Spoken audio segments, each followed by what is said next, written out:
Buenas noches, hermanos. Es un privilegio para mí estar con ustedes en esta noche y poder compartir la palabra del Señor.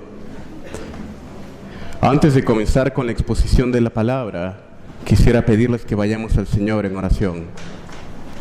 Oremos.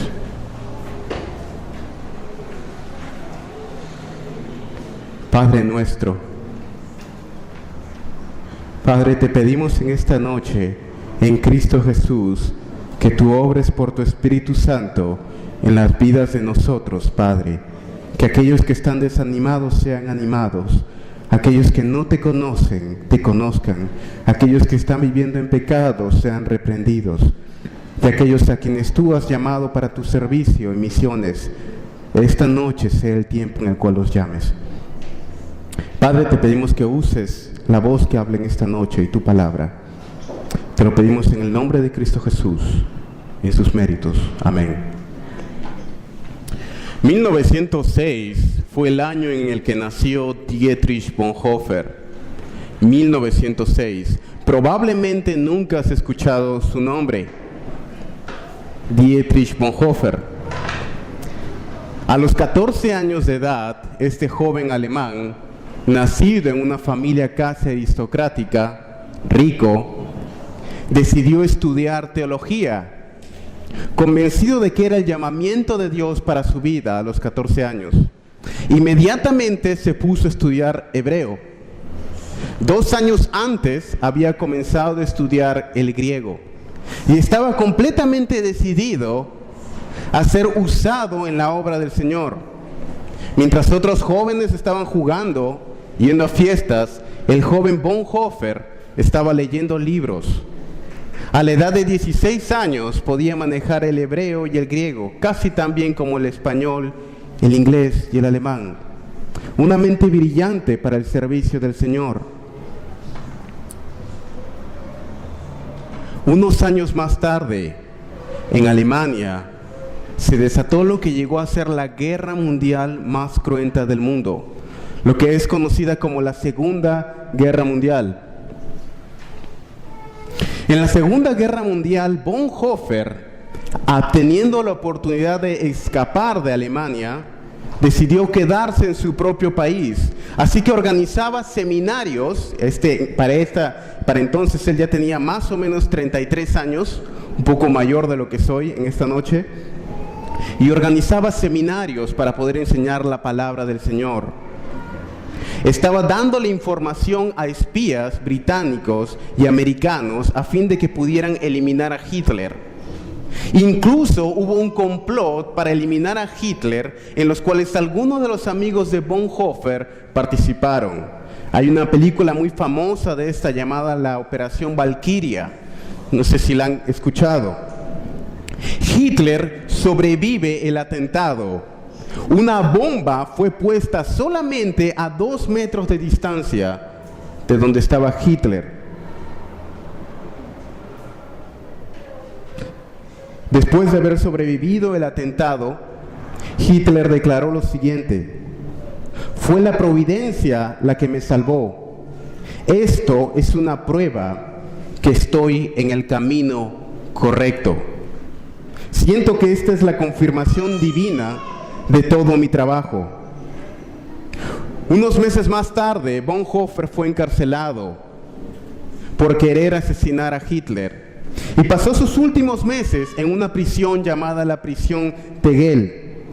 En esta prisión, él fue ejecutado el 9 de abril de 1945, 3 semanas antes de que terminara la Segunda Guerra Mundial. Fue llevado semidesnudo al patíbulo en el campo de exterminación de Flossenbürg, este teólogo, pastor alemán, y fue colgado con una cuerda de piano para prolongar su agonía. Después de morir, se encontró este poema escrito en su cuarto, el cual voy a leer. Ahora, si ustedes no han escuchado acerca de este teólogo Bonhoeffer, probablemente han escuchado de otra persona llamada John Piper, ¿verdad? Una de las 2 influencias más grandes en John Piper, una de ellas es Jonathan Edwards, y la otra es Dietrich Bonhoeffer. La primera vez que me crucé con su nombre fue leyendo el libro Alégrense las Naciones por John Piper. Bonhoeffer escribió este poema en su cuarto. El poema se titula ¿Quién soy yo? ¿Quién soy yo?, me preguntan seguido. Salgo de mi celda, de mi confinamiento, calmadamente, alegre, firme, como un hombre de vacaciones lo haría en su casa de campo. ¿Quién soy yo?, me preguntan seguido. Solía hablar con mis guardias libre y amigablemente, como si estuviera al mando de ellos. ¿Quién soy yo?, ellos me dicen. Sobrellevo los días de mi infortunio en paz, sonriendo, orgullosamente como uno acostumbrado a ganar. ¿Soy realmente todo aquello que otros hombres dicen que soy? ¿O es que solamente aquello que yo mismo soy es lo que pienso? Me siento cansado, suspirando y enfermo, como un pájaro en una jaula, respirando con dificultad, como si alguien estuviera apretando mi garganta, ansiando ver colores, por flores, por oír el canto de las aves, sediento de una palabra amable, cordial, a la expectativa de grandes eventos en el futuro, temblando débilmente por amigos a una distancia que parece infinita, cansado, vacío, de orar, de pensar, de hacer, casi desmayándome. ¿Me encuentro listo para decir el último adiós? ¿Quién soy yo? ¿Este o aquel? ¿Soy una persona un día y al día siguiente otra? ¿O los dos al mismo tiempo? ¿Un hipócrita ante otros y ante mí mismo me contemplo tristemente pobre y débil? ¿O es que acaso algo dentro de mí retumba como un ejército, volando desordenadamente por una victoria ya ganada? ¿Quién soy yo? Se burlan de mí todas estas preguntas en mi soledad. Quien quiera que sea, Señor Dios mío, tú lo sabes. ¿Quién soy yo? Yo soy tuyo, oh Dios, y tú eres mío. Poema ¿Quién soy yo? 6 de abril 1945, Bonhoeffer. Surge a veces en nuestras mentes la pregunta: ¿por qué es que Dios permite el sufrimiento y el mal en la gente más dedicada a Él? ¿Por qué es que Dios ha permitido que tanta gente en la historia de las misiones muera? ¿Por qué es que el Señor ha permitido que incluso sus apóstoles sean martirizados?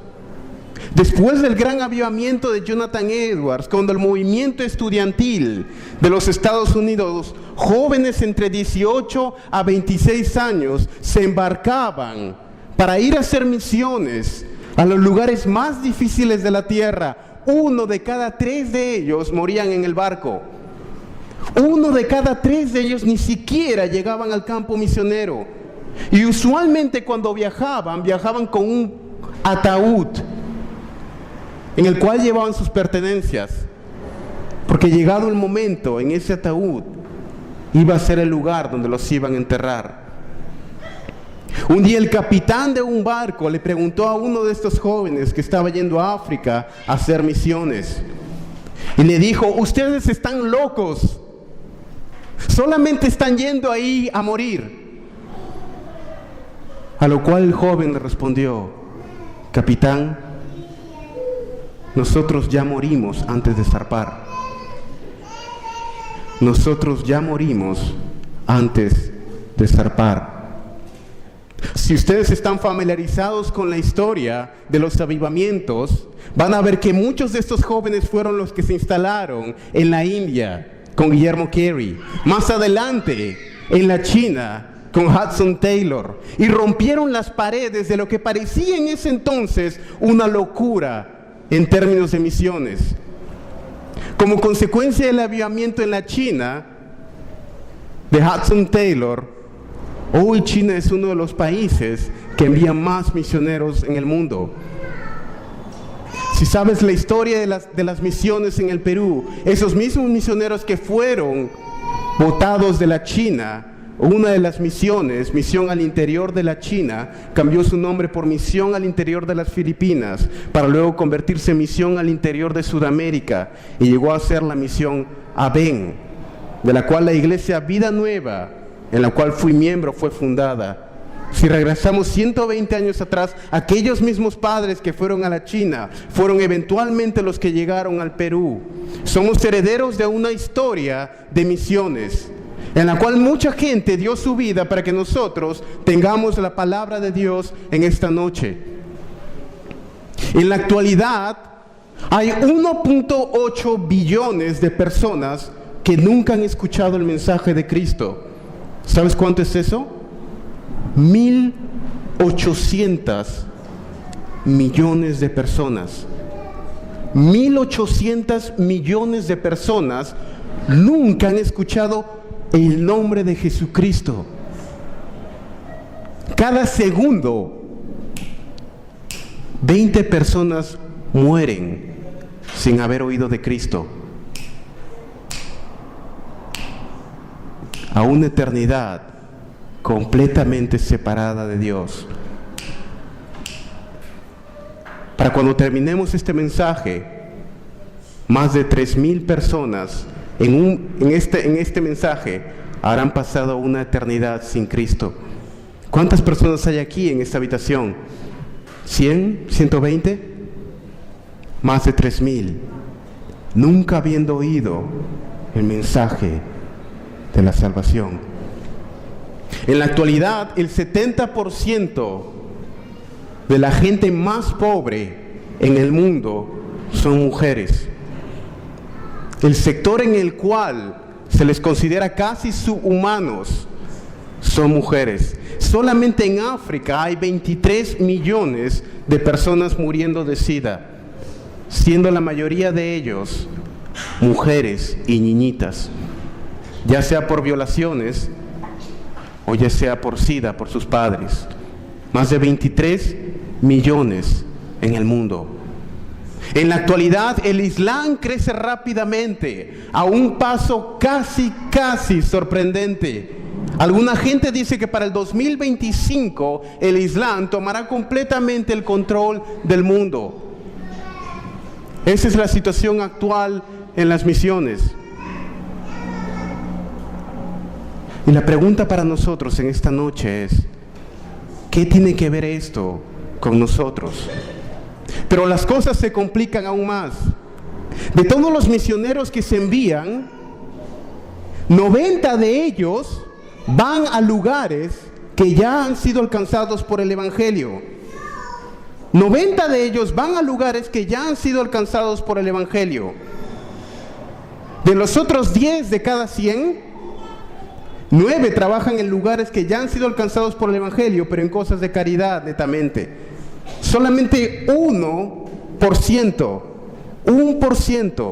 1 de cada 100 misioneros que se envían va a trabajar a lugares que son cerrados para el Evangelio. ¿Y sabes por qué? Por el costo, por la dificultad de ir a estos lugares. Y mi oración para ti en esta noche es que así como hemos estado cantando, heme aquí, Señor, yo iré. Envíame, Señor, y envíame a las partes más difíciles de la tierra. Mi oración para ti en esta noche, joven señorita, es que incluso si te cueste la vida, que en esta noche se levanten jóvenes y mujeres a predicar el Evangelio. Vamos a leer un pasaje de las Escrituras en el cual vamos a tomar algunos puntos sobre misiones. Acompáñame en tu Biblia en Hechos capítulo 12. Hechos capítulo 12.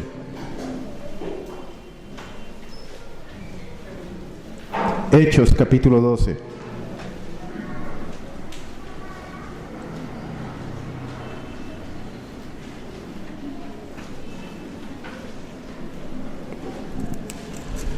Hechos capítulo 12. Vamos a leer el pasaje. Hechos capítulo 12. Dice la palabra del Señor. En aquel mismo tiempo el rey Herodes echó mano a algunos de la iglesia para maltratarles. Y mató a espada a Jacobo, hermano de Juan. Y viendo que esto había agradado a los judíos, procedió a prender también a Pedro. Eran entonces los días de los panes sin levadura. Y habiéndole tomado preso, le puso en la cárcel. Y entregándole a 4 grupos de 4 soldados cada uno para que le custodiasen, y se proponía sacarle al pueblo después de la Pascua. Así que Pedro estaba custodiado en la cárcel, pero la iglesia hacía sin cesar oración a Dios por él.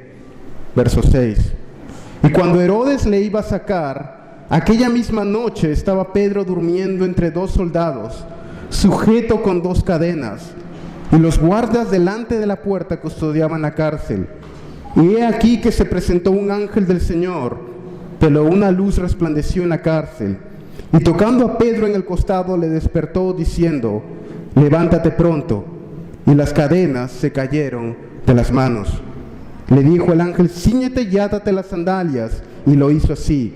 Y le dijo: envuélvete en tu manto y sígueme.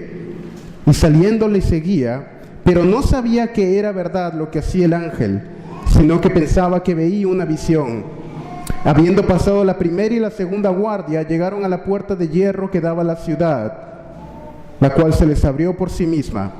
Y salidos pasaron una calle, y luego el ángel se apartó de él. Entonces Pedro, volviendo en sí, dijo: ahora entiendo verdaderamente que el Señor ha enviado a su ángel, y me ha librado de la mano de Herodes y de todo lo que el pueblo de los judíos esperaba. Y habiendo considerado esto, llegó a casa de María, la madre de Juan, el que tenía por sobrenombre Marcos, donde muchos estaban reunidos orando. Cuando llamó Pedro a la puerta del patio, salió a escuchar una muchacha llamada Rode, la cual cuando reconoció la voz de Pedro, de gozo no abrió la puerta, sino que corriendo adentro dio la nueva de que Pedro estaba a la puerta. Y ellos le dijeron: estás loca. Pero ella aseguraba que era así. Entonces ellos decían: es su ángel. Mas Pedro persistía en llamar. Y cuando abrieron y le vieron, se quedaron atónitos. Pero él, haciéndoles con la mano señal de que callasen, les contó cómo el Señor le había sacado de la cárcel. Y dijo: haced saber esto a Jacobo y a los hermanos. Y salió y se fue a otro lugar. Luego que fue de día, hubo no poco alboroto entre los soldados sobre qué había sido de Pedro. Mas Herodes, habiéndole buscado sin hallarle, después de interrogar a los guardas, ordenó llevarlos a muerte. Después descendió de Judea a Cesarea y se quedó allí. Verso 20. Y Herodes estaba enojado contra los de Tiro y Sidón, pero ellos vinieron de acuerdo ante él, y sobornado Blasto, que era camarero del rey, pedían paz, porque su territorio era abastecido por el del rey. Y un día señalado, Herodes, vestido de ropas reales, se sentó en el tribunal y les arengó. Y el pueblo aclamaba gritando: voz de Dios y no de hombre. Al momento un ángel del Señor le hirió, por cuanto no dio la gloria a Dios, y expiró comido de gusanos. Pero la palabra del Señor crecía y se multiplicaba. Y Bernabé y Saulo, cumplido su servicio, volvieron de Jerusalén, llevando también consigo a Juan, el que tenía por sobrenombre Marcos. Si hay algo que es cierto del libro de Hechos, si hay algo que se repite vez tras vez en el libro de Hechos, si podemos hacer un bosquejo, una división del libro de Hechos, sería el verso 24. Pero la palabra de Dios crecía y se multiplicaba. Contra todas las probabilidades, la palabra de Dios crecía y se multiplicaba. A pesar de la persecución, la palabra de Dios crecía y se multiplicaba. A pesar de que Esteban había sido muerto, la palabra de Dios crecía y se multiplicaba. A pesar de que Jacobo había sido muerto a espada, la palabra de Dios crecía y se multiplicaba. El libro de Hechos, capítulo 28, termina con Pablo en la cárcel, escribiendo las epístolas carcelarias. Pero la palabra de Dios crecía y se multiplicaba. Pero la palabra de Dios crecía y se multiplicaba. Sí, pero el islamismo está creciendo, pero la palabra de Dios crece y se multiplica. Sí, Daniel, pero ¿no has visto las guerras en Siria? pero la palabra de Dios crecía y se multiplicaba. Pero ¿no has visto la pobreza que hay en el Perú? Pero la palabra de Dios crecía y se multiplicaba. Pero ¿no has visto que no tenemos nada en nuestras manos? Pero la palabra de Dios crecía y se multiplicaba. Y si hay algo certero en esta noche, es que la palabra de Dios va a crecer y se va a multiplicar. Joven señorita, ¿va a ser a través de ti? ¿O va a ser a través de alguien más? Esto nos lleva al primer punto. Jacobo estaba en la cárcel y fue muerto a espada, cuando el inocente sufre. Jacobo había sido puesto en la cárcel y muerto a espada. Ahora, dice quién estaba persiguiendo a la iglesia de acuerdo a este pasaje. Herodes, ¿verdad? Ahora, ¿ustedes recuerdan cuando Cristo nació? ¿Se acuerdan cuando Él nació que había un Herodes? ¿Sí? Que mató a los niños en Belén, ¿recuerdan? Ahora, ese Herodes no es este Herodes. Ese Herodes era el abuelo de este Herodes. Ese Herodes, Herodes el Grande, era el abuelo de este Herodes. Y ese Herodes en el año 7 antes de Cristo mató a su hijo. Su hijo se llamaba Aristóbulo. Y envió a su nieto, que es este Herodes de aquí, a estudiar a Roma. Este nieto fue a estudiar a Roma en el año 7 antes de Cristo. Cuando estaba en Roma, estudió en el colegio más pituco de Roma. Sería algo así, más pituco que el Markham todavía, más pituco que el Newton. Un colegio recontra pituco. Y cuando estaba estudiando en este colegio, él hizo amigos. Y llegó a ser muy amigo del que había sido el emperador de Roma. Este emperador se llamaba Calígula.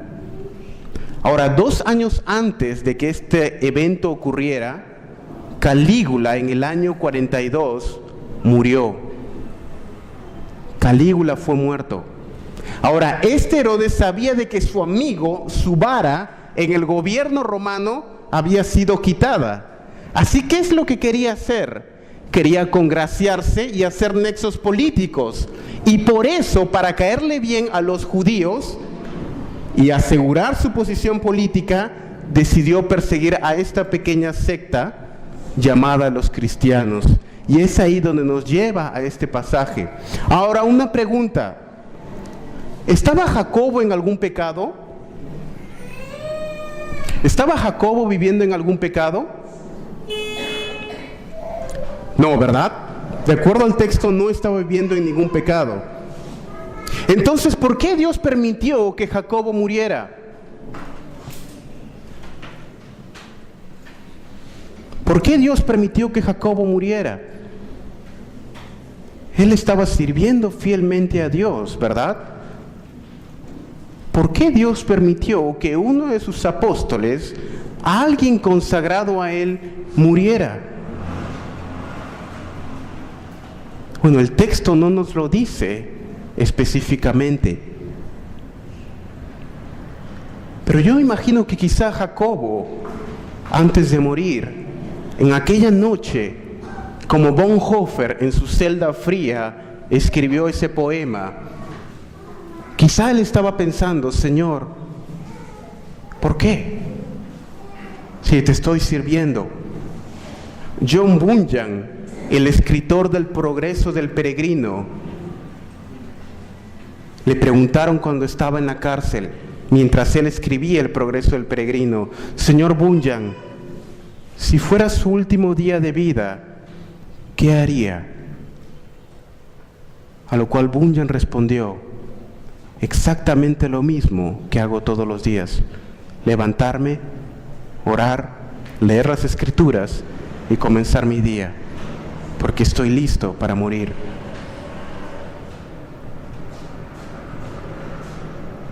Quizá Jacobo se haya hecho esa misma pregunta y él estaba listo para morir. Quizá tú te has hecho la misma pregunta: Señor, ¿por qué? Quizá algunos de los que están aquí en esta noche, en esta misma semana, se han estado haciendo la misma pregunta: Señor, ¿por qué si te estoy sirviendo, por qué permites que esto ocurra en mi vida? Señor, ¿por qué si te quiero servir con todo el corazón, justo estás permitiendo que esto ocurra en mi vida? Señor, ¿por qué si te quiero servir, las cosas parecen más difíciles que nunca? Cuando mi pequeña hermanita nació con síndrome de Down. Ella tiene 7 años en este momento. Y un tío que no es cristiano nos preguntó, ¿por qué si ustedes sirven al Señor ha permitido que esto ocurra en tu familia? Y esto entiende que usualmente la bendición de Dios en nuestras vidas es a través del sufrimiento. ¿Qué es lo que hizo la iglesia cuando Pedro fue encarcelado? Verso 5. Pero Pedro estaba custodiado en la cárcel. ¿Pero qué dice? Pero la iglesia hacía sin cesar oración a Dios por él. Pero la iglesia hacía sin cesar oración a Dios por él. ¿Qué fue lo que ocurrió a raíz de esta persecución? La iglesia del Señor Jesucristo se movió en oración. Algunos de los que están aquí, tú sabes que si el Señor, sabiendo cuán rebeldes somos en nuestros corazones, si Él no te hubiera permitido pasar por esa crisis, nunca hubieras llegado a los caminos del Señor, ¿verdad? Fue exactamente que la misericordia del Señor se mostró en ese sufrimiento que te permitió pasar para traerte a los pies de Él. Y no fue coincidencia que en el momento en el que tú llegaste a los pies del Señor, en el momento en el cuando más estaba sufriendo, fue que Dios usó para traerte a sus caminos, porque Él sabía que lo único que se requería para quebrantar corazones tan tercos y endurecidos era el sufrimiento. Y de la misma manera como Él obró en Santiago, en Jacobo, de la misma manera como ha obrado en tu vida en el sufrimiento, en esta noche, si tú estás sufriendo, no te desanimes. El Señor te ha traído aquí para que escuches esta palabra y cobres ánimo. Jesucristo, cuando creó a Adán, al momento que Él estaba creando a Adán, sabía que tendría que morir por él. Sin embargo, lo creó. Al momento de la creación, Jesucristo sabía de que al crear a Adán, Él iba a tener que morir en una cruz por él. Y abrazó la cruz del sufrimiento por ti y por mí. Nosotros estamos llamados a hacer lo mismo. ¿Sabes una de las razones por las cuales el movimiento misionero a veces parece estancado? Por temor. ¿Sabes qué es lo único que retiene predicar el evangelio? El temor. ¿Sabes qué es lo que se necesita para que la palabra de Dios corra? Que un grupo de jóvenes y mujeres, sin miedo a morir, como aquel joven que le preguntaron: ¿estás loco? ¿Vas allá a morir? Yo ya morí antes de zarpar. Antes de subirme a este púlpito ya morí. Antes de salir a la universidad ya morí. Este día en la mañana, antes de ir al colegio, ya morí. Antes de ir a mi trabajo, he muerto. Con Cristo estoy juntamente crucificado. Y ya no vivo yo, mas Cristo vive en mí. Y lo que ahora vivo en la carne, lo vivo en la fe del Hijo de Dios, el cual me amó y se entregó a sí mismo por mí. Si el Señor va a usar gente en esta iglesia, si el Señor te va a usar a ti, son aquellos que se levantan y dicen: Señor, ya he muerto. No puedes matarme porque ya estoy muerto. Puedes usarme en misiones porque ya estoy muerto. Puedes usarme en mi trabajo porque mi reputación está muerta. Puedes usarme en mis estudios porque estoy muerto, Señor. Úsame. Jacobo fue muerto. Y nos lleva a nuestro segundo punto. Pedro fue puesto en la cárcel. Verso 5. Pedro estaba custodiado en la cárcel, pero la iglesia hacía sin cesar oración a Dios por él. Verso 6. Y cuando Herodes le iba a sacar, aquella misma noche estaba Pedro durmiendo entre dos soldados, sujeto con dos cadenas, y los guardas delante de la puerta custodiaban la cárcel. Y he aquí que se presentó un ángel del Señor, y una luz resplandeció en la cárcel. Tocando a Pedro en el costado, le despertó diciendo: levántate pronto, y las cadenas se le cayeron de las manos. Le dijo el ángel: cíñete y átate las sandalias, y lo hizo así. Y le dijo: envuélvete en tu manto y sígueme. Ahora, ¿qué estaba haciendo Pedro en aquella noche? ¿Qué estaba haciendo? ¿Qué estaba haciendo? Durmiendo, ¿verdad? Durmiendo. Ahora, para entender la fuerza de esto, tenemos que entender un poco del contexto. Dos cosas. Pedro, ¿en qué semana estaba aquí?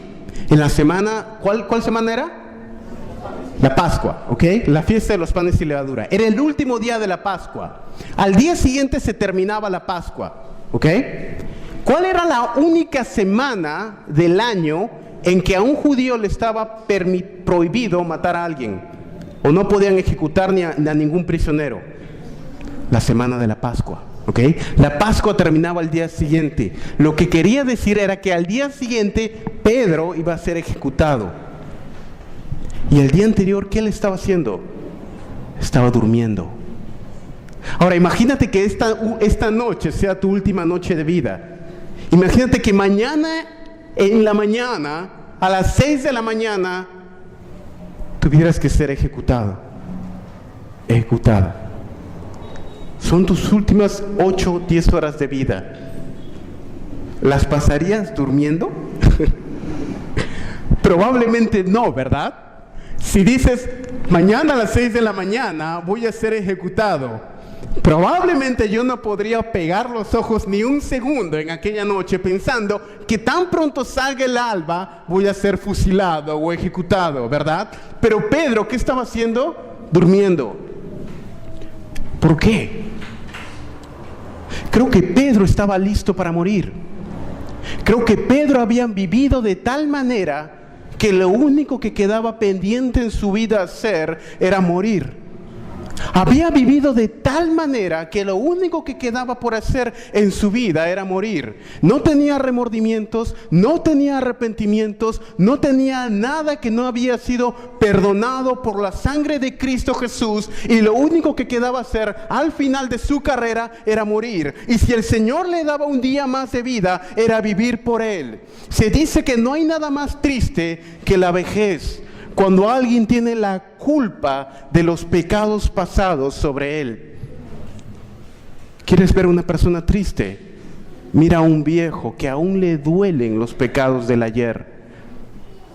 Mira a un joven que aún le duelen los pecados cometidos. Gente que no puede dormir en la noche por culpa de las cosas que hicieron 5, 10, 15, 20 años atrás. Si tan solo no hubiera hecho esto, si tan solo no hubiera abortado a mi hijo, él tendría ahora 15 años, 20 años. Si tan solo hubiera hecho esto diferente. Y la culpa es lo que le carcome y le quita el sueño. No hay nada más triste que una conciencia culpable. Pedro pudo dormir. Jim Elliot dijo: no es tonto aquel que da aquello que no puede guardar por aquello que no puede perder. ¿Cómo está tu vida en esta noche? Algunos de los que están aquí aún les duele la culpa de las cosas que hicieron. Algunos de los que están aquí en esta misma noche, en esta misma semana, han estado pecando en contra del Señor. Con el mismo aliento que le han alabado, han estado profiriendo maldiciones. ¿Cómo está tu corazón delante de Él? Ahora, pero no solamente se quedó ahí. La Pascua era la única semana del año en que no estaba permitido asesinar ni juzgar a nadie, a ningún judío. A veces las personas me preguntan: Daniel, ¿cómo concilias la idea? ¿Cómo concilias la soberanía de Dios y la libre voluntad humana? ¿Cómo concilias que si Dios tiene control de todo y es un Dios soberano, al mismo tiempo somos responsables de nuestras acciones? Si Dios es completamente soberano, ¿cómo entonces podemos decir que genuinamente decidimos? ¿Es que no se contradice en sí mismo la soberanía completa de Dios y la libre agencia humana? ¿Es que no hay una contradicción entre ellas? Absolutamente no. Mira lo que ocurrió aquí. Jacobo fue puesto en la cárcel unas semanas antes y fue muerto inmediatamente. Pedro fue puesto en la cárcel en la única semana del año en la cual no lo podían matar. ¿Para qué? Para que la iglesia orara. Ahora, Dios, en su soberanía, le dio tiempo a la iglesia para que orara. ¿Te diste cuenta?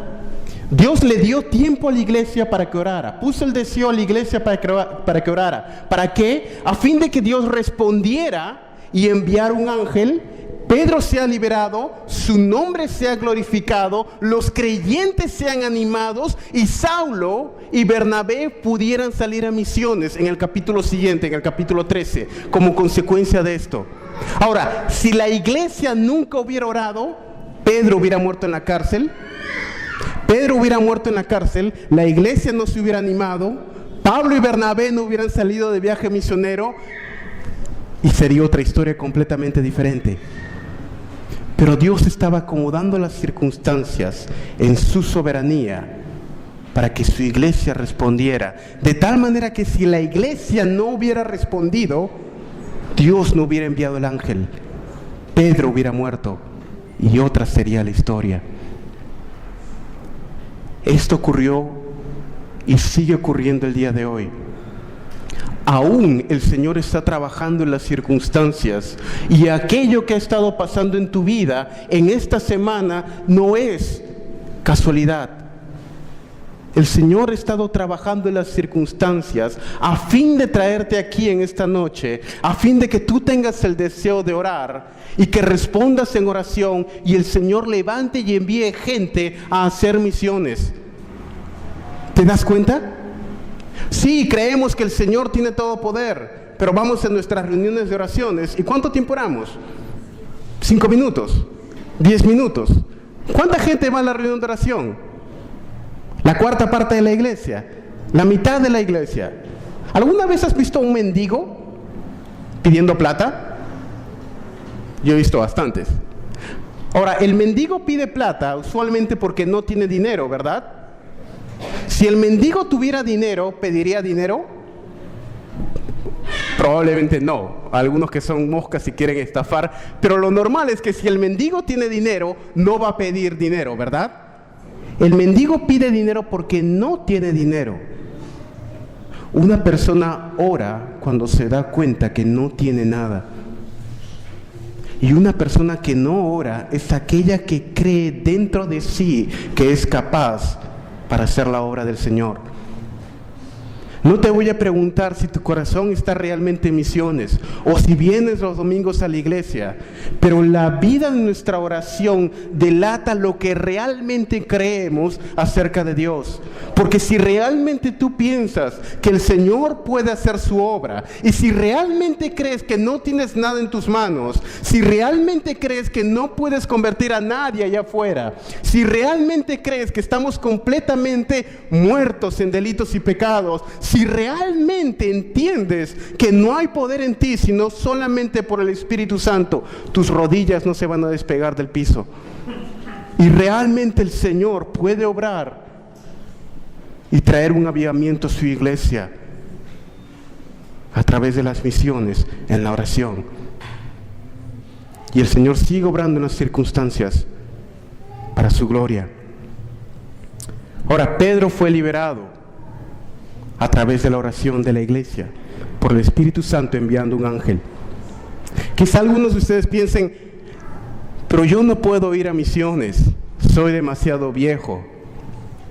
Pero yo no puedo hacerlo, simplemente soy demasiado viejo, demasiado joven, o demasiado débil, o demasiado flaco, etc. No todos de los que están aquí van a ir a misiones, pero todos de los que están aquí deben orar.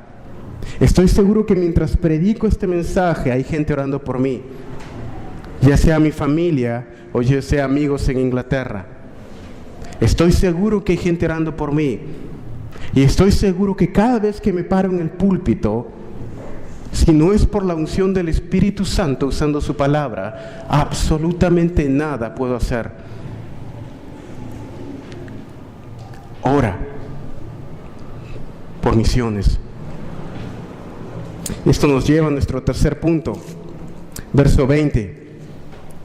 Y Herodes estaba enojado contra los de Tiro y Sidón, pero ellos vinieron de acuerdo ante él, y sobornado Blasto, que era camarero mayor del rey, pedían paz, porque su territorio era abastecido por el del rey. Y un día señalado, Herodes, vestido de ropas reales, se sentó en el tribunal y les arengó. Y el pueblo aclamaba gritando, voz de Dios y no de hombre. Verso 23. Al momento un ángel del Señor le hirió, por cuanto no dio la gloria a Dios, y expiró comido de gusanos. Ahora, Josefo, un historiador judío del primer siglo, nos da un poco del contexto de esta historia. ¿Okay? Esta historia, la muerte de Herodes, ocurrió en el aniversario del cumpleaños del emperador. Y eso fue aproximadamente en agosto del año 44. ¿Okay? Jacobo fue muerto en marzo del mismo año. ¿Cuántos meses hay entre marzo y agosto? Marzo, abril, mayo, junio, julio, agosto. 6 meses, digamos, ¿ok? 5 meses. 5 meses.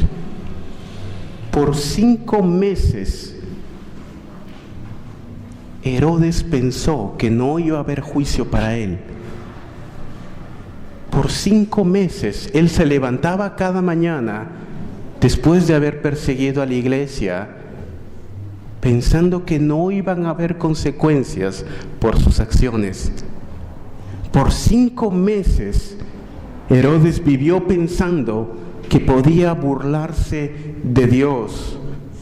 Por 5 meses, incluso a Herodes, incluso a este hombre, en lugar de que cayera juicio instantáneo, por 5 meses Dios en su misericordia le otorgó oportunidad para el arrepentimiento, hasta que el juicio vino. Incluso a Herodes el Señor fue misericordioso, incluso a Hitler. Hitler no murió inmediatamente después de que Bonhoeffer fue colgado.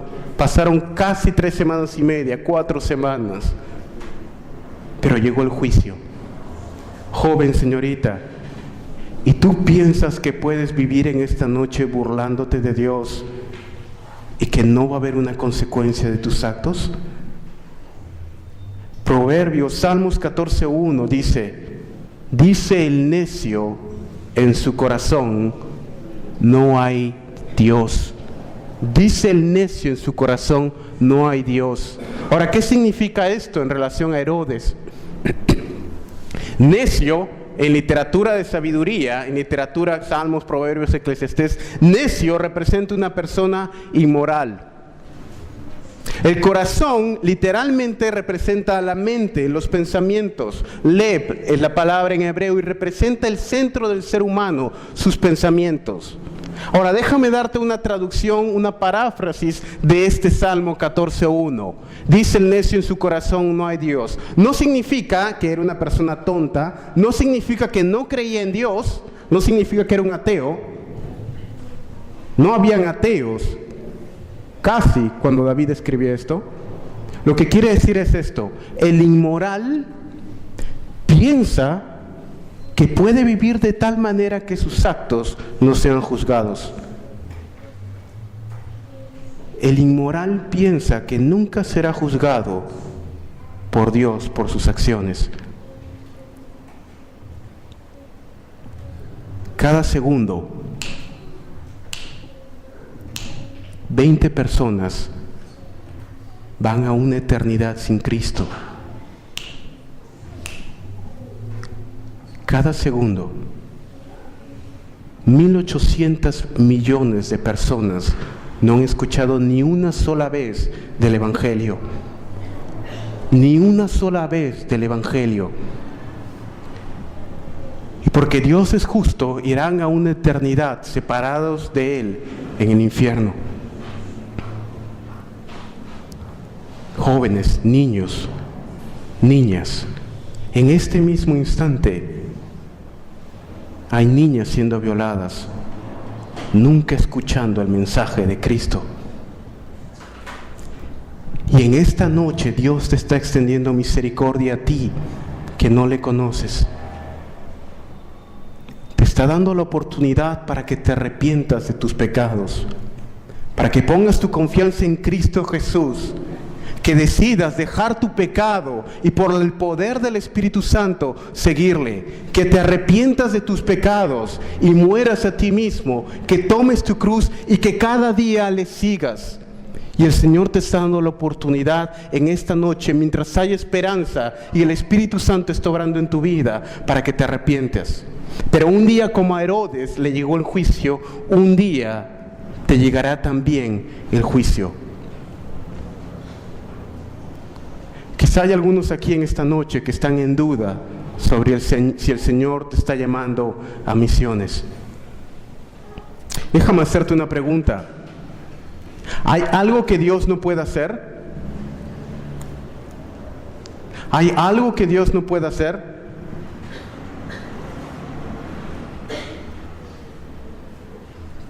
¿Están despiertos todavía, hermanos? Codéale al que está durmiendo a tu lado. ¿Hay algo que Dios no pueda hacer? ¿Sí? ¿No? Bueno, la Biblia dice que Dios no puede pecar, ¿verdad? La Biblia dice que Dios no miente. La Biblia dice que Dios no hace el mal, no puede hacer el mal. La Biblia dice que en un sentido Dios está constreñido por sus propias perfecciones, de tal manera que Él no puede hacer nada que vaya en contra de su propia naturaleza, y su propia naturaleza es perfecta, de tal manera que Él no puede ser imperfecto. Él es completamente santo, de tal manera que Él no puede ser no santo. Él es todopoderoso y no puede actuar de una manera que no sea de acuerdo a lo que Él es. Ahora, si Dios no puede pecar, porque dejaría de ser Dios. Si Dios no puede matar o contradecirse a sí mismo, porque dejaría de ser quien es, Dios no puede dejar de amarte en esta noche. De la misma manera que Dios no puede dejar de ser Dios, Dios no puede dejar de amarte. Porque Dios te ama, porque estás en el Hijo. Y porque Dios ama supremamente a Cristo Jesús. Y porque tú estás en Cristo Jesús. No porque tú seas algo, sino porque estás en Cristo. Él te ama. Y de la misma manera como Él no puede dejar de ser Dios, Él no puede dejar de amarte. Incluso en su disciplina, Él te ama. Incluso hasta los lugares más lejos del mundo, Él te ama. Incluso aunque mueras en su obra, Él te ama. Incluso cuando el día de mañana o el lunes comiences a testificar del Evangelio y tus amigos piensen que estás loco, Él te ama. Incluso cuando pienses, Señor, ¿qué clase de vida tengo? Él te ama. Y es el amor de Dios hacia su pueblo y su soberanía lo que nos motiva en misiones. Cuando regresé de Inglaterra, después de haber estado casi 4 años y medio, hablé con mi abuelo y le dije: papá, quiero ir a hacer misiones. Ah, muy bien, hijo. Quiero ir a Villa El Salvador o a los lugares más pobres que pueda encontrar. Y luego quiero ir a la selva en preparación, porque un día me gustaría ir al Medio Oriente, a los lugares más difíciles, abuelo, a los lugares más pobres, ahí donde nadie quiere ir, quiero ir. Y mi abuelo me miró y me dijo: ¿estás loco? ¿Por qué has regresado? Si yo fuera tú, me hubiera quedado, me hubiera conseguido una gringuita, estaría tranquilo viviendo por allá. ¿Por qué has regresado? Es que él no entiende. Y muchos cristianos tampoco entienden el significado de seguir a Cristo. Y no pretendo ser perfecto ni nada. Aún hay mañanas en las que me levanto y pienso, Señor, ¿es esto para mí?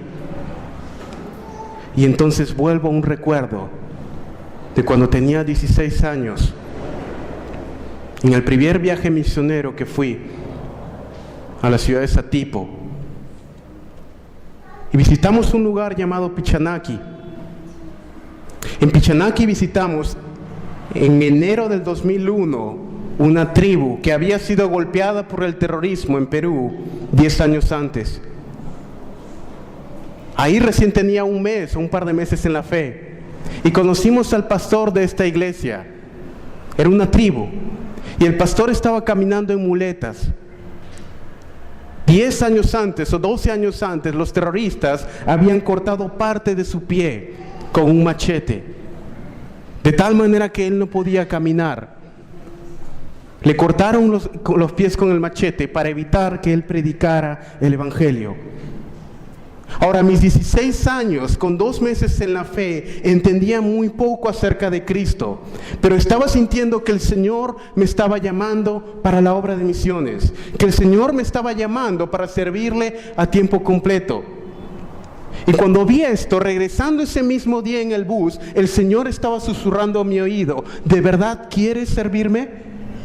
Mira lo que te puede ocurrir. ¿De verdad quieres hacerlo? No eres americano, no eres gringo, nadie va a escribir un libro acerca de ti. No vas a hacer una película, se van a olvidar de ti. Solamente un nombre más.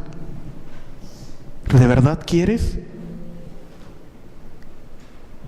Y aquel día, con lágrimas en mis ojos, a mis 16 años, Señor, sí, en lo que pueda ser útil, la vida la derramo a ti. Quiero morir para ti. Y el llamado para ti en esta noche, el llamado no solamente de Dios hacia tu vida, el llamado de todas las generaciones que nos han precedido en el Evangelio, el llamado desde nuestros padres, los apóstoles, el llamado que sigue por toda la línea de plata de la historia de la iglesia y toda la multitud de testigos, como dice Hebreos capítulo 12, que nos han precedido con la fe en el Evangelio. El llamado de todos aquellos mártires, el llamado de todos los reformadores. Y no solamente el llamado de ellos, el llamado de toda la gente que pasa hora a hora, minuto a minuto, segundo a segundo al infierno. El llamado de aquella niña en África que está en un orfanato preguntándose si es que es importante para un Dios. El llamado de aquel joven que vive recogiendo basura para comer en una ciudad de Delhi en la India. ¿Alguien va a venir? El llamado de Dios es ¿a quién enviaré y quién irá por nosotros? Y es el llamado para ti. Y la única respuesta es: Señor, úsame como tú quieras ser usado, como tú me quieras usar. No existe la gracia barata. No existe perdón sin arrepentimiento. No existe gracia sin sometimiento. No existe salvación sin seguimiento. No existe amor sin cruz. Y no existe cristianismo sin sufrimiento, porque la raíz del amor es sacrificio y la raíz del sacrificio es sufrimiento. Y no existe amor sin sufrimiento, ni cristianismo sin amor. Así que no te puedes llamar cristiano en esta noche sin querer sacrificar para Cristo, ya sea en misiones, ya sea dando o ya sea orando. Voy a terminar leyendo un pasaje de las Escrituras. Romanos 10:9.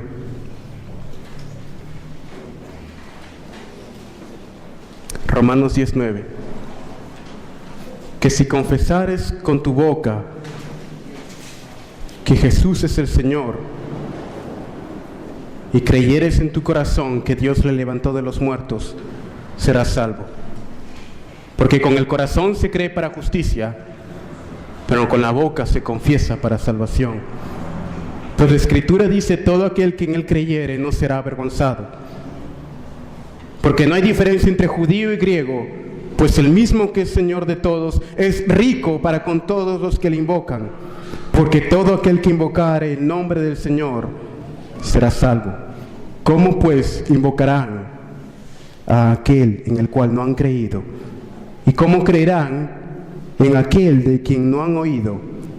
¿Y cómo oirán sin haber quien les predique? ¿Y cómo predicarán si no fueren enviados? Como está escrito: cuán hermosos son los pies de los que anuncian la paz, de los que anuncian buenas nuevas. Mas no todos obedecieron al Evangelio, pues Isaías dice: Señor, ¿quién ha creído en nuestro anuncio? Así que la fe es por el oír, y el oír por la palabra de Dios. 3 personajes: Jacobo, cuando el inocente sufre; Pedro, cuando el inocente es bendecido; y Herodes, cuando el malvado es juzgado. Cada una de las personas que está en esta habitación cae dentro de una de esas 3. Algunos son como Jacobo y están sufriendo en esta noche. Toma ánimo. Algunos son como Pedro. Dios te ha bendecido con dones, talentos, inteligencia, juventud, un trabajo. Dalos para el servicio del Señor. Y algunos son como Herodes. Y solamente es la misericordia de Dios la que detiene el hacha del juicio que un día caerá si no te arrepientes. Pero la palabra del Señor crecía y se multiplicaba. Amén. Oremos. Padre, sabemos que tu palabra crecerá y se multiplicará. Tú eres el Señor soberano que está construyendo su reino. Un día la gran comisión será el gran cumplimiento. Un día el Evangelio llegará a todo pueblo, tribu, lengua y nación.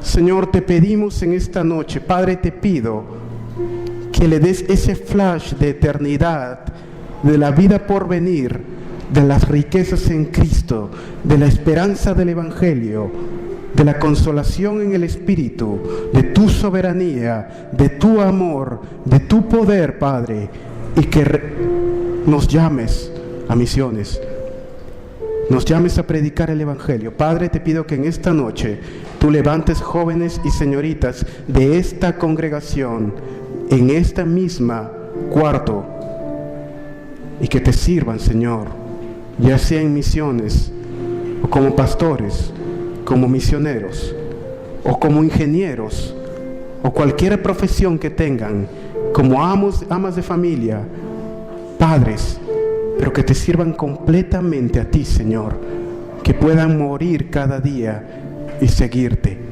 Ayúdanos a obedecer a tu llamado, ayúdanos a obedecer al llamado de tantos que nos han precedido y obedecer al llamado de aquellos que mueren sin ti. Te lo pedimos en el nombre de Cristo Jesús, nuestro Señor y Salvador. Amén.